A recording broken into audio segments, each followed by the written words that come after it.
خالد رضی اللہ تعالیٰ عنہ کی فوج مثنہ کے سواروں سے جا ملی۔ خالد رضی اللہ تعالیٰ عنہ نے سب سے پہلے دشمن کا جائزہ لیا۔ وہ مثنہ کے ساتھ ایک اونچی جگہ کھڑے تھے۔ دشمن جنگ کی تیاری مکمل کر چکا تھا۔ فارسی ہمیں آمنے سامنے کی لڑائی لڑانا چاہتے ہیں۔ خالد رضی اللہ تعالیٰ عنہ نے مثنہ سے کہا، دیکھ رہے ہو ابن حارثہ، انہوں نے دریا کو اپنے پیچھے رکھا ہے۔ یہ فارسی صرف آمنے سامنے کی لڑائی لڑ سکتے ہیں۔ مثنہ نے کہا، مجھے ان کے ایک قیدی سے پتہ چلا ہے کہ ان کے 2 سالار جن کے خلاف ہم لڑے ہیں زندہ پیچھے آ گئے ہیں۔ ایک کا نام قباز ہے اور دوسرے کا انوشجان۔ انہوں نے اپنے سپہ سالار کو بتایا ہوگا کہ ہمارے لڑنے کے انداز کیسے ہیں، اسی لیے انہوں نے اپنے عقب کو ہم سے اس طرح محفوظ کر لیا ہے کہ اپنے پیچھے دریا کو رکھا ہے۔ زیادہ نہ سوچ ولید کے بیٹے، میں ان کے خلاف زمین کے نیچے سے لڑتا رہا ہوں۔ اللہ تجھے اپنی رحمت میں رکھے ابن حارثہ۔ خالد بن ولید رضی اللہ تعالیٰ عنہ نے کہا، اللہ تمہارے ساتھ ہے۔ میں نے یہ بھی دیکھ لیا ہے کہ ہم دریا پار نہیں کر سکتے۔ اللہ کا نام لے ابن ولید۔ مثنہ نے کہا، مجھے امید ہے ہم ان کی صفیں اس طرح درہم برہم کر دیں گے کہ ہمیں ان کے پہلوؤں سے آگے نکلنے اور پیچھے سے ان پر آنے کا موقع مل جائے گا۔ میرے سوار ٹک کر لڑنے والے نہیں، یہ گھوم پھر کر لڑنے والے ہیں۔ انہیں آگے دھکیلنے کی ضرورت نہیں۔ مشکل یہ پیش آئے گی کہ انہیں پیچھے کس طرح لایا جائے۔ فارسیوں کو دیکھ کر تو یہ شعلے بن جاتے ہیں۔ انہوں نے فارسیوں کے ہاتھوں بہت زخم کھائے ہیں۔ ابن ولید، تم جانتے ہو انہوں نے کس قسم کی غلامی دیکھی ہے۔ فارس کے ان آتش پرستوں نے اس علاقے کے مسلمانوں کو انسانوں کی طرح زندہ رہنے کے حق سے محروم کر رکھا تھا۔ ہم زردشت کی اس آگ کو سرد کر دیں گے ابن حارثہ جس کی یہ عبادت کرتے ہیں۔ حضرت خالد نے کہا، یہ خود مانیں گے کہ عبادت کے لائق ایک اللہ ہے جس کی راہ میں ہم اپنی جانیں قربان کرنے آئے ہیں۔ آؤ، میں زیادہ انتظار نہیں کرنا چاہتا۔ یہ جس طرح رکے ہوئے ہیں اس سے پتہ چلتا ہے کہ محتاط ہیں اور ان پر ہماری دھاک بیٹھی ہے۔ تم اپنے سواروں کے ساتھ قلب میں رہو۔ مورخوں نے لکھا ہے کہ خالد رضی اللہ تعالیٰ عنہ نے بہت سوچا کہ کسی طرح انہیں چالیں چلنے کا موقع مل جائے، لیکن ایرانیوں کا سالار قارن بن قریان دانشمند آدمی تھا۔ اسے پتہ چل گیا تھا کہ خالد رضی اللہ تعالیٰ عنہ کس طرح لڑتا ہے۔ قارن نے اپنی شکست خوردہ سالاروں قباز اور انوشجان کو پہلوؤں پر رکھا اور اپنے لشکر کو آگے لے آیا۔ اس لشکر کی اپنی ہی شان تھی۔ پتہ چلتا تھا کہ کس شہنشاہ کی فوج ہے۔ ان کے قدموں کے نیچے زمین ہلتی تھی۔ ادھر یثرب کے سرفروش تھے۔ ظاہری طور پر ان کی کوئی شان نہیں تھی۔ ایرانیوں کے مقابلے میں مسلمانوں کے ہتھیار بھی کمتر لگتے تھے، لباس بھی یوں ہی سے تھے، اور ان کی تعداد ایرانیوں کے مقابلے میں بہت تھوڑی تھی۔ خالد رضی اللہ تعالیٰ عنہ نے اپنی فوج کو آگے بڑھنے کا حکم دیا تو ہزاروں قدموں کی دھمک اور گھوڑوں کے ٹاپوں کے ساتھ کلمہ طیبہ کا ورد کوئی اور ہی تاثر پیدا کر رہا تھا۔ یہ فوج تھکی ہوئی تھی، زرتشت تازہ دم تھے۔ دونوں فوجوں کے درمیان تھوڑا سا فاصلہ رہ گیا تو خالد رضی اللہ تعالیٰ عنہ نے اپنی فوج کو روک لیا۔ مثنہ بن حارثہ اپنے سوار دستے کے ساتھ خالد رضی اللہ تعالیٰ عنہ کے پیچھے تھے۔ دائیں اور بائیں پہلوؤں پر خالد رضی اللہ تعالیٰ عنہ کے مقرر کیے ہوئے 2 سالار عاصم بن عمرو اور عدی بن حاتم تھے۔ اس دور کی جنگوں کے دستور کے مطابق زرتشتوں کا سپہ سالار قارن آگے آیا اور اس نے مسلمانوں کو انفرادی مقابلے کے لیے للکارا۔ مدینہ کا کوئی شتربان میرے مقابلے میں آ سکتا ہے؟ اس نے دونوں فوجوں کے درمیان آ کر اور للکار کر کہا، میرے مقابلے میں آنے والا یہ سوچ کر آئے کہ میں شہنشاہ فارس کا سپہ سالار ہوں، میں ہوں تیرے مقابلے میں آنے والا۔ خالد رضی اللہ تعالیٰ عنہ نے اپنا گھوڑا آگے بڑھایا اور للکارے، قارن آ اور اپنے سالار ہرمز کے قتل کا انتقام لے، میں ہوں اس کا قاتل۔ خالد رضی اللہ تعالیٰ عنہ ابھی قارن سے کچھ دور ہی تھے کہ حضرت خالد کے عقب سے ایک گھوڑا تیزی سے آیا اور حضرت خالد کے قریب سے گزر گیا۔ پیچھے رہ ابن ولید، یہ گھڑ سوار للکارا، آتش پرستوں کا یہ سالار میرا شکار ہے۔ حضرت خالد نے دیکھا وہ ایک مسلمان سوار موقل بن العشی تھا۔ وہ پہلوانی اور تیغ زنی میں مہارت اور شہرت رکھتا تھا۔ یہ ڈسپلن کے خلاف تھا کہ کوئی سپاہی یا سوار اپنے سالار پر برتری حاصل کرنے کی کوشش کرتا، لیکن وہ وقت ایسا تھا کہ بندہ و صاحب اور محتاج و غنی ایک ہو گئے تھے۔ سپاہی اور سوار جنگ کا مقصد سمجھتے تھے۔ جو جذبہ سپاہیوں میں تھا وہی سالاروں میں تھا۔ معقل بن عشی یہ برداشت نہ کر سکا کہ اس کا سالار ایک آتش پرست کے ہاتھوں گھائل ہو۔ خالد رضی اللہ تعالیٰ عنہ اپنی سپاہ کے جذبے کو سمجھتے تھے۔ وہ رک گئے۔ انہوں نے اپنے اس سوار کے جذبے کو مارنے کی کوشش نہ کی۔ معقل کے گھوڑے کی رفتار تیز تھی۔ گھوڑا ایرانیوں کے سالار قارن بن قریان سے آگے نکل گیا۔ معقل نے آگے جا کر گھوڑے کو موڑا اور قارن کو للکارا۔ قارن نے پہلے ہی تلوار اپنے ہاتھ میں لے رکھی تھی۔ اس کے سر پر زنجیروں والا خوت تھا اور اس کا اوپر کا دھڑ زیرہ میں تھا۔ اس کی ٹانگوں پر موٹے چمڑے کے خول چڑھے ہوئے تھے۔ اس کے چہرے پر انتقام کے تاثرات کے بجائے تکبر تھا، جسے لوہے اور موٹے چمڑے کا یہ لباس اسے مسلمان کی تلوار سے بچا لے گا۔ اس کے چہرے پر انتقام کے تاثرات کے بجائے تکبر تھا، جیسے لوہے اور موٹے چمڑے کا یہ لباس اسے مسلمان کی تلوار سے بچا لے گا۔ قارن نے اپنے گھوڑے کی باگ کو جھٹکا دیا۔ دونوں کے گھوڑے ایک دوسرے کے ارد گرد ایک دو چکر لگا کر آمنے سامنے آ گئے۔ اے آگ کے پوجنے والے، معقل نے بڑی بلند آواز سے کہا، میں سپاہی ہوں، سالار نہیں ہوں۔ قارن بن قریانس کے چہرے پر رعونت کے آثار اور زیادہ نمایاں ہو گئے۔ دونوں گھوڑے ایک دوسرے کی طرف بڑھے۔ ان کے سواروں کی تلواریں بلند ہوئیں۔ پہلے وار میں تلواریں ایک دوسری سے ٹکرائیں اور دونوں سوار پیچھے ہٹ گئے۔ گھوڑے ایک بار پھر ایک دوسرے کی طرف آئے۔ تلواریں ایک بار پھر ہوا میں ٹکرائیں۔ اس کے بعد گھوڑے پیچھے ہٹ اور گھوم گھوم کر ایک دوسرے کی طرف آنے لگے۔ دونوں سوار ایک دوسرے پر وار کرتے رہے۔ آخری بار قارن نے تلوار بلند کی۔ معقل نے وہ وار روکنے کے بجائے اس کے بغل کو ننگا دیکھا تو تلوار برچھی کی طرح اس کے بغل میں اتنی زور سے ماری کہ تلوار قارن کے جسم میں دور تک اتر گئی۔ قارن کے اسی ہاتھ میں تلوار تھی جو اس کے ہاتھ سے چھوٹ گئی۔ قارن گھوڑے پر ایک طرف جھکا۔ معقل نے اب اس کی گردن دیکھ لی، جس سے قارن کی آہنی خوت کی زنجیریں ہٹ کر نیچے کو لٹک آئی تھی۔ معقل نے پوری طاقت سے گردن پر ایسا وار کیا کہ تکبر اور رعونت سے اکڑی ہوئی گردن صاف کٹ گئی۔ مسلمانوں کے لشکر سے داد و تحسین اور اللہ اکبر کے نعرے رات کی طرح کڑکنے لگے۔ قارن بن قریانس کا سر زمین پر پڑا تھا۔ اس کے زنجیروں والے خوت کے نیچے اس کی حیثیت کے مطابق 1,00,000 درہم کے ہیروں والی ٹوپی تھی۔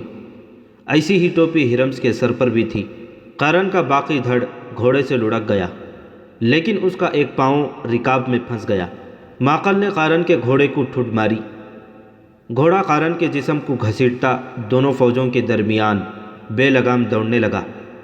ایرانیوں کے لشکر پر موت کا سناٹا طاری تھا۔ آتش پرستوں کی صفوں سے 2 گھوڑے آگے آئے۔ کون ہے ہمارے مقابلے میں آنے والا؟ ان 2 میں سے ایک گھڑ سوار للکارا۔ ہم اپنے سپہ سالار کے خون کا انتقام لیں گے۔ میں اکیلا دونوں کے لیے کافی ہوں۔ خالد رضی اللہ تعالیٰ عنہ نے دشمن کی للکار کا جواب دیا اور ایڑ لگائی۔ انہیں للکارنے والے دونوں ایرانی سالار قباس اور انوشجان تھے۔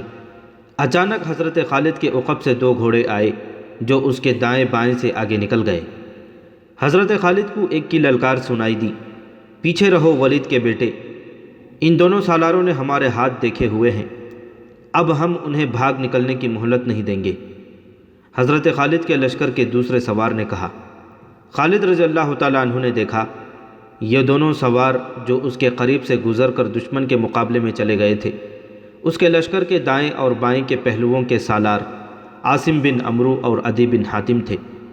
ان دونوں نے کپڑوں کا لباس زیب تن کر رکھا تھا اور جن کے مقابلے میں گئے تھے وہ سر سے پاؤں تک لوہے میں ڈوبے ہوئے تھے۔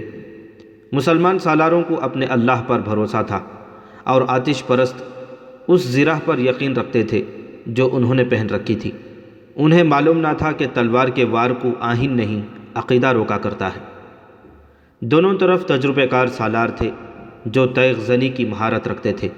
ان کی تلواریں ٹکرانے لگیں مسلمانوں کی تلواریں آتش پرستوں کی زرہ کو کاٹنے سے قاصر تھیں، اس لیے وہ محتاط ہو کر وار کرتے تھے تاکہ تلواروں کی دھار کو نقصان نہ پہنچے۔ عاصم اور عدی اس طاق میں تھے کہ دشمن کا کوئی نازک اور غیر محفوظ جسم کا حصہ سامنے آئے تو وہ ماقل کی طرح وار کریں۔ آخر ان دونوں نے باری باری ماقل کی ہی طرح اپنے اپنے دشمن کے قریب جا کر انہیں موقع دیا کہ وہ اوپر سے تلوار کا وار کریں۔ آتش پرستوں کے دونوں سالاروں نے وہی غلطی کی جو قارن نے کی تھی۔ انہوں نے بازو اوپر کیے اور تلواریں ان کی بغلوں میں داخل ہو گئیں اور دونوں کی تلواریں گر پڑیں۔ خالد رضی اللہ تعالیٰ عنہ نے جب دیکھا کہ زردشتوں کا سپہ سالار مارا گیا اور اس کے بعد ان کے وہ دونوں سالار بھی جنہیں اپنے لشکر کو منظم طریقے سے لڑانا تھا مارے گئے ہیں، تو خالد رضی اللہ تعالیٰ عنہ نے اپنے لشکر کو حملے کا حکم دے دیا۔ ایرانیوں کے لشکر میں وہ سپاہی بھی شامل تھے جو اپنے دلوں پر مسلمانوں کی دہشت لیے ہوئے جنگ سلاسل سے بھاگے تھے۔ اب انہوں نے اپنے 3 سالاروں کو مرتے دیکھا تو ان کی دہشت میں اضافہ ہو گیا۔ انہوں نے یہ دہشت اپنے سارے لشکر پر طاری کر دی۔ لشکر کا حوصلہ تو پہلے ہی مجروح ہو چکا تھا، یہ لشکر مقابلے کے لیے بہرحال تیار ہو گیا۔ ایرانیوں کو یہ فائدہ حاصل تھا کہ ان کے پیچھے دریا تھا جس نے ان کے عقب کو محفوظ کر رکھا ہوا تھا۔ اس دریا کا دوسرا فائدہ انہیں یہ نظر آ رہا تھا کہ اس میں بڑی کشتیاں بندھی ہوئی تھیں جو لشکر کے ساتھ آئی تھیں۔ پسپا ہونے کے لیے ان کشتیوں کو ان کے کام آنا تھا۔ انہیں یہ ڈر بھی نہ تھا کہ مسلمان تعاقب میں آ سکیں گے۔ خالد رضی اللہ تعالیٰ عنہ کے حملے کا انداز ہلہ بولنے والا یا اندھا دھند ٹوٹ پڑنے والا نہیں تھا۔ انہوں نے ایک ہی بار میں اپنے تمام دستے جنگ میں نہ جھونک دیے۔ انہوں نے قلب کے دستوں کو باری باری آگے بھیجا اور انہیں ہدایت یہ دی کہ وہ دشمن کی صفوں کے اندر نہ جائیں بلکہ دشمن کو اپنے ساتھ آگے لانے کی کوشش کریں۔ اس کے ساتھ ساتھ حضرت خالد پہلوؤں کو اس طرح پھیلاتے جا رہے تھے کہ وہ دشمن پر پہلوؤں سے حملہ کر سکیں۔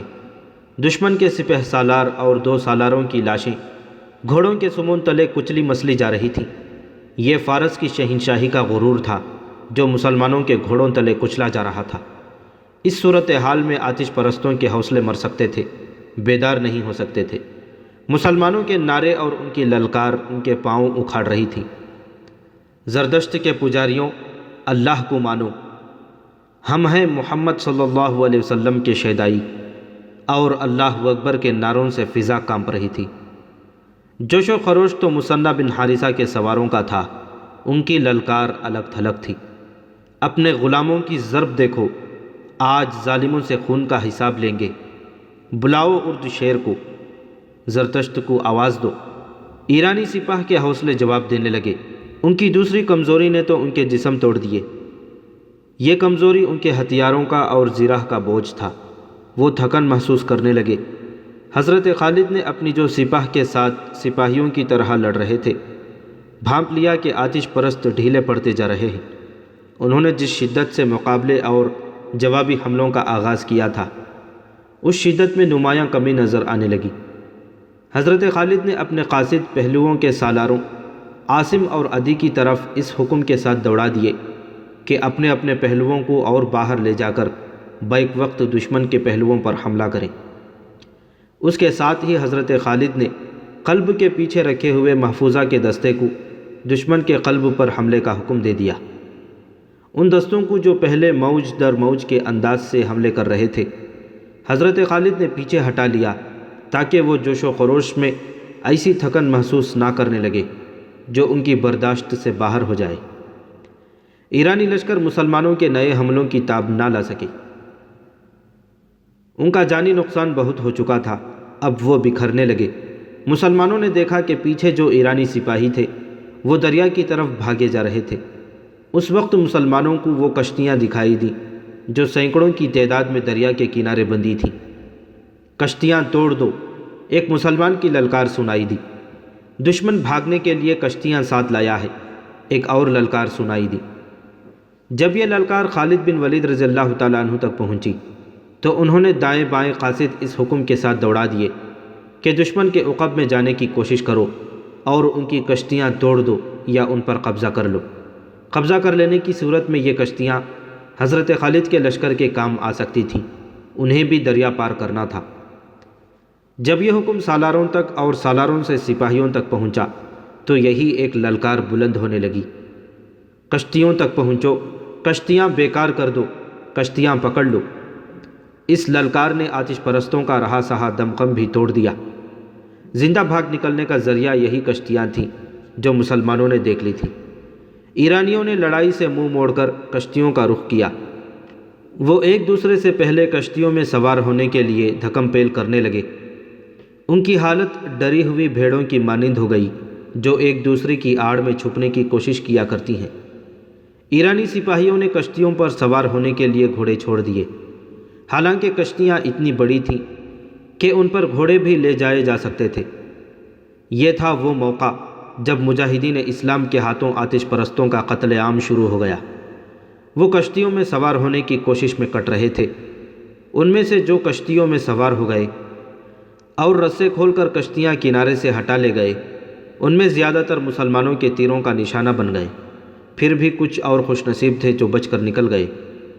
تقریباً تمام مورخوں نے لکھا ہے کہ اس معرکے میں 30,000 ایرانی فوجی مارے گئے۔ زخمیوں کی تعداد کسی نے نہیں لکھی۔ تصور کیا جا سکتا ہے کہ جہاں اتنی اموات ہوئی وہاں زخمیوں کی تعداد اموات کے ہی لگ بھگ ہوگی۔ اس کا مطلب یہ تھا کہ شہنشاہ فارس کی اس جنگی قوت کا بت ٹوٹ گیا تھا جسے ناقابل تسخیر سمجھا جاتا تھا۔ اللہ کی تلوار نے کسریٰ کی طاقت اور غرور پر ضرب کاری لگائی تھی، جس نے مدائن میں کسریٰ کے ایوانوں کو ہلا ڈالا تھا۔ دریائے ماقل کے کنارے خون میں ڈوب گئے تھے۔ میدان جنگ کا منظر بڑا ہی بھیانک تھا۔ دور دور تک لاشیں اور تڑپتے زخمی بکھرے نظر آتے تھے۔ زخمی گھوڑے دوڑتے پھرتے اور زخمیوں کو رونتے پھر رہے تھے۔ مجاہدین اسلام اپنی زخمی ساتھیوں کو اور شہیدوں کی لاشوں کو اٹھا رہے تھے۔ میدان خون سے لال ہو گیا تھا۔ خالد رضی اللہ تعالیٰ عنہ ایک بلند جگہ پر کھڑے میدان جنگ کو دیکھ رہے تھے۔ ایک طرف سے ایک گھوڑ سوار گھوڑے کو سر پر دوڑاتا آیا۔ اس نے خالد رضی اللہ تعالیٰ عنہ کے قریب آ کر گھوڑا روکا۔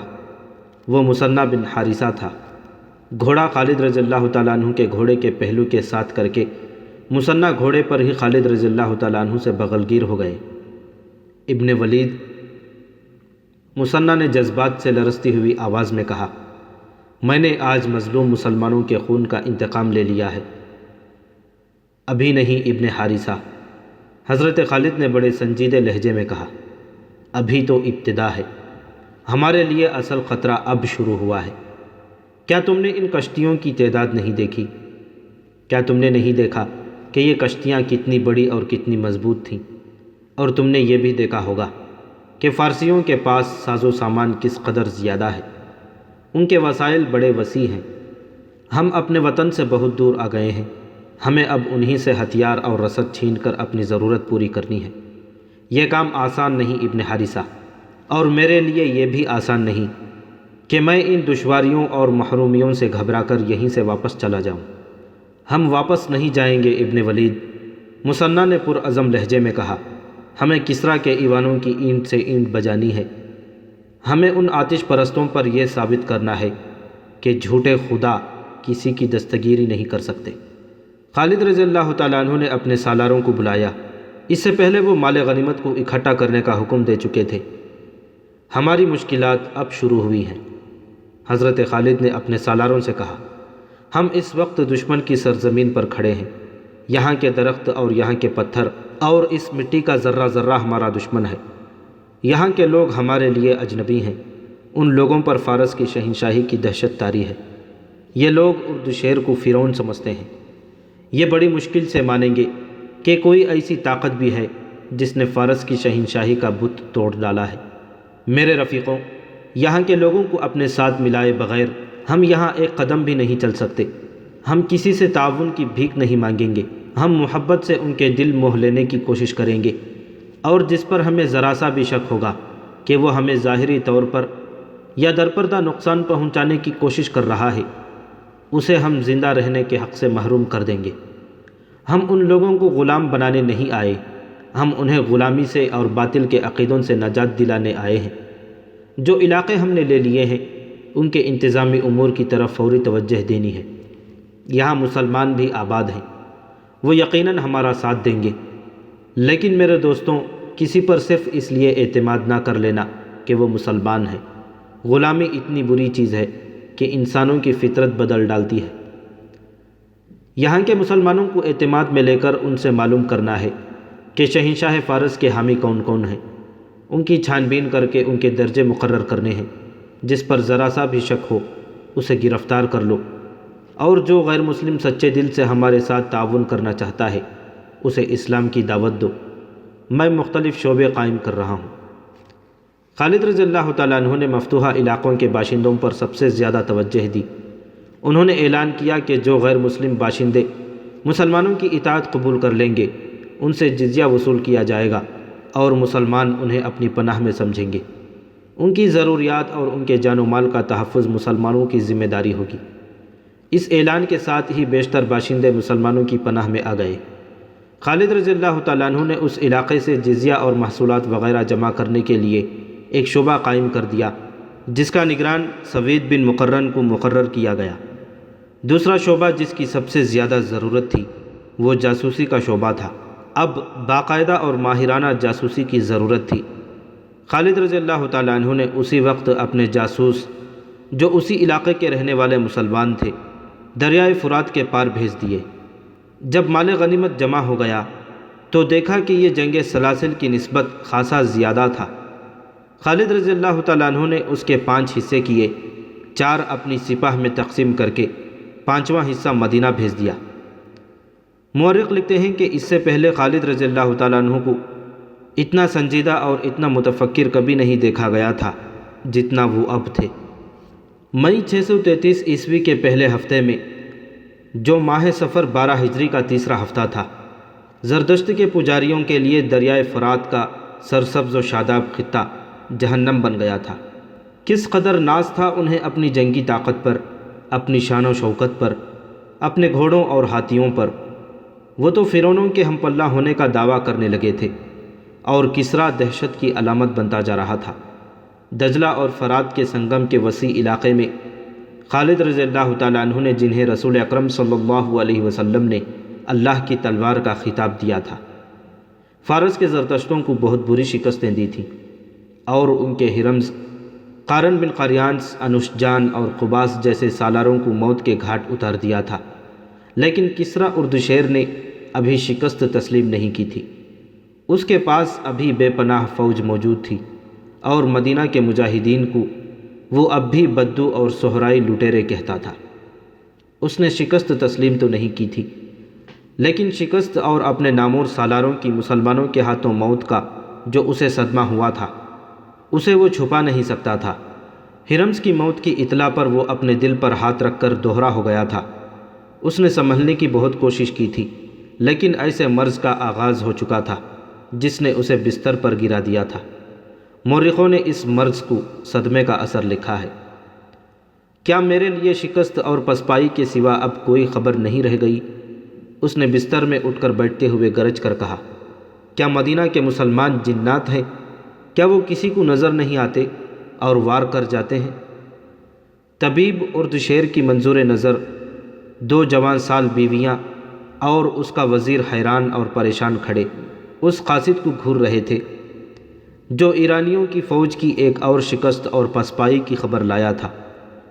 اس کے آنے کی جب اطلاع اندر آئی تو طبیب نے باہر جا کر قاصد سے پوچھا تھا کہ وہ کیا خبر لایا ہے۔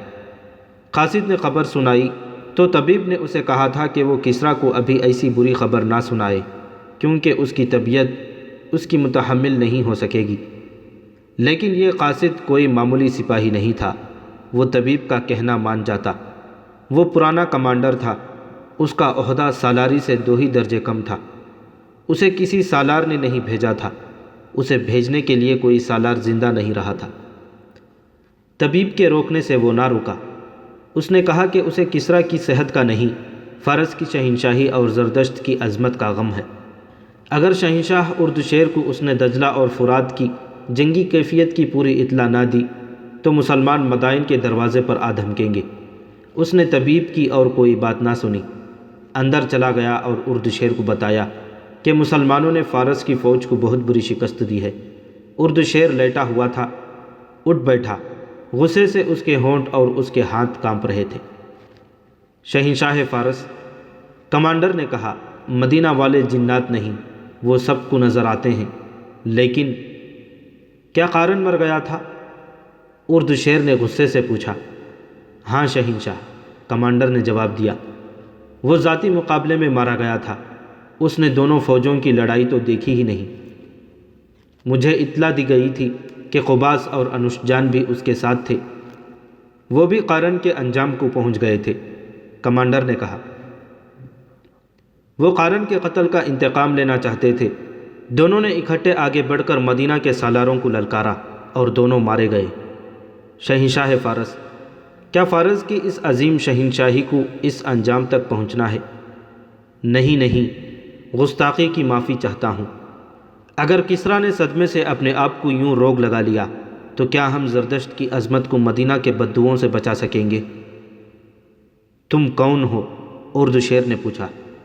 میں کمانڈر ہوں، کمانڈر نے جواب دیا۔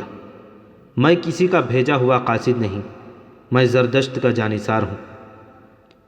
دربان کو بلاؤ، اردو شیر نے حکم دیا۔ تم نے مجھے نیا حوصلہ دیا ہے۔ مجھے یہ بتاؤ، کیا مسلمانوں کی نفری زیادہ ہے؟ کیا ان کے پاس گھوڑے زیادہ ہیں؟ کیا ہے ان کے پاس؟ دربان اندر آیا اور حکم کے انتظار میں جھک کر دوہرا ہو گیا۔ سالار اینڈرزغر کو فوراً بلاؤ، اردو شیر نے دربان سے کہا اور کمانڈر سے پوچھا، کیا ہے ان کے پاس؟ بیٹھ جاؤ اور مجھے بتاؤ۔ ہمارے مقابلے میں ان کے پاس کچھ بھی نہیں، کمانڈر نے جواب دیا۔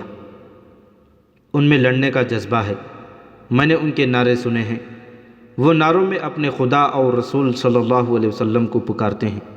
میں نے ان میں ایک مذہب کا جنون دیکھا ہے، وہ اپنے عقیدے کے بہت پکے ہیں اور یہی ان کی طاقت ہے۔ ہر میدان میں ان کی تعداد تھوڑی ہے۔ ٹھہر جاؤ، اردو شیر نے کہا، اینڈرزغر آ رہا ہے۔ مجھے اپنے اس سالار پر بھروسہ ہے، اسے بتاؤ کہ ہماری فوج میں کیا کمزوری ہے کہ اتنی زیادہ تعداد میں ہوتے ہوئے بھی بھاگ آتی ہے۔ اینڈرزغر، اردو شیر بستر پر نیم دراز تھا، اپنے ایک اور نامور سالار سے کہنے لگا، کیا تم نے سنا نہیں کہ قارن بن قریانس بھی مارا گیا ہے، قباس بھی مارا گیا اور انوشجان بھی مارا گیا ہے؟ اینڈرزغر کی آنکھیں ٹھہر گئیں، جیسے حیرت نے اس پر سکتہ طاری کر دیا ہو۔ اسے بتاؤ کمانڈر، اردو شیر نے کمانڈر سے کہا، کیا میں ان حالات میں زندہ رہ سکوں گا؟ کمانڈر نے سالار اینڈرزغر کو تفصیل سے بتایا کہ مسلمانوں نے انہیں دریائے ماقل کے کنارے کس طرح شکست دی ہے، اور یہ بھی تفصیل سے بتایا کہ مدائن کی فوج کس طرح بھاگی ہے۔ اینڈرزغر، اردو شیر نے کہا، ہم اب ایک اور شکست کا خطرہ مول نہیں لے سکتے۔ مسلمانوں سے شکست کا صرف انتقام نہیں لینا، ان کی لاشیں فرات میں بہا دینی ہے۔ یہ اسی صورت میں ممکن ہے کہ تم زیادہ سے زیادہ فوج لے کر جاؤ۔ تم اس علاقے سے واقف ہو، تم بہتر سمجھ سکتے ہو کہ مسلمانوں کو کہاں گھسیٹ کر لڑانا چاہیے۔ وہ ریگستان کے رہنے والے ہیں، اینڈرزغر نے کہا، اور وہ ریگستان میں ہی لڑ سکتے ہیں۔ میں انہیں سرسبز اور دلدلی علاقے میں آنے دوں گا اور ان پر حملہ کروں گا۔ میری نظر میں والا جاہ موزوں علاقہ ہے۔ اس نے کمانڈر سے پوچھا، ان کے گھوڑ سوار کیسے ہیں؟ ان کے سوار دستے ہی ان کی اصل طاقت ہے، کمانڈر نے کہا۔ ان کے سوار بہت تیز اور ہوشیار ہیں، دوڑتے گھوڑوں سے ان کے چلائے ہوئے تیر خطا نہیں ہوتے۔ ان کے سواروں کا حملہ بہت ہی تیز ہوتا ہے، وہ جم کر نہیں لڑتے، ایک ہلہ بول کر ادھر ادھر ہو جاتے ہیں۔ یہاں وہ راز ہے جو ہمارے سالار نہیں سمجھ سکے۔ اینڈرزغر نے اپنے ران پر ہاتھ مار کر کہا، مسلمان آمنے سامنے کی جنگ لڑ ہی نہیں سکتے، ہم ان سے کئی گنا زیادہ فوج لے جائیں گے۔ میں انہیں اپنی فوج کی نیم دائرے میں لے کر مجبور کر دوں گا کہ وہ اپنی جان بچانے کے لیے آمنے سامنے کی لڑائی لڑیں۔ اینڈرزغر، اردو شیر نے کہا، یہاں بیٹھ کر منصوبہ بنا لینا آسان ہے، لیکن دشمن کے سامنے جا کر اس منصوبے پر اس کے مطابق عمل کرنا بہت مشکل ہو جاتا ہے۔ اس کمانڈر نے ایک بات بتائی ہے، اس پر غور کرو۔ یہ کہتا ہے کہ مسلمان اپنے مذہب اور اپنے عقیدے کے وفادار ہیں، اور وہ اپنے خدا اور اپنے رسول صلی اللہ علیہ وسلم کا نام لے کر لڑتے ہیں۔ کیا ہماری فوج میں اپنے مذہب کی وفاداری ہے؟ اتنی نہیں جتنی مسلمانوں میں ہے۔ اور اس پر بھی غور کرو اینڈرزغر، مسلمان اپنے علاقے سے بہت دور آ گئے ہیں، یہ ان کی کمزوری ہے، یہاں کے لوگ ان کے خلاف ہوں گے۔ نہیں شہنشاہ، کمانڈر نے کہا، فارس کے جن علاقوں پر مسلمانوں نے قبضہ کر لیا ہے وہاں کے لوگ ان کے ساتھ ہو گئے ہیں۔ ان کا سلوک ایسا ہے کہ لوگ انہیں پسند کرنے لگتے ہیں، وہ قتل صرف انہیں کرتے ہیں جن پر انہیں کچھ شک ہوتا ہے۔ یہاں کے وہ عربی لوگ ان کے ساتھ نہیں ہو سکتے جو عیسائی ہیں۔ اینڈرسغر نے کہا، میرے دل میں ان لوگوں کی جو محبت ہے اسے وہ اچھی طرح جانتے ہیں، میں انہیں اپنی فوج میں شامل کروں گا۔ ہم یہاں کے مسلمانوں پر بھروسہ نہیں کر سکتے، یہ ہمیشہ باغی رہے ہیں، ان پر ہمیں کڑی نظر رکھنی پڑے گی، ان کی وفاداریاں مدینہ والوں کے ساتھ ہیں۔ ان مسلمانوں کے ساتھ پہلے سے زیادہ برا سلوک کرو، اردشیر نے کہا، انہیں اٹھنے کے قابل نہ چھوڑو، ہم نے انہیں مویشیوں کا درجہ دے رکھا ہے۔ اینڈرسغر نے کہا، انہیں بھوکا رکھا ہے، ان کی کھیتوں سے ہم فصل اٹھا کر لے آتے ہیں اور انہیں صرف اتنا دے جاتے ہیں جس پر وہ صرف زندہ رہ سکتے ہیں، لیکن وہ اسلام کا نام لینے سے باز نہیں آتے، بھوکے مر جانا پسند کرتے ہیں لیکن اپنا مذہب نہیں چھوڑتے۔ یہی ان کی قوت ہے، کمانڈر نے کہا، ورنہ ایک آدمی 10 کا مقابلہ نہیں کر سکتا، کپڑوں میں ملبوس آدمی زرہ پوش کو قتل نہیں کر سکتا۔ مسلمانوں نے یہ کر کے دکھا دیا ہے، میں اس قوت کو کچل ڈالوں گا، اردشیر نے بلند آواز سے کہا۔ اینڈرسغر، ابھی ان مسلمانوں کو نہ چھیڑنا جو ہماری رعایا ہیں، انہیں دھوکہ دو کہ ہم انہیں چاہتے ہیں، پہلے ان کا صفایا کرو جنہوں نے ہماری شہنشاہی میں قدم رکھنے کی جرات کی ہے، اس کے بعد ہم ان کا صفایا کریں گے جو ہمارے سائے میں سانپوں کی طرح پل رہے ہیں۔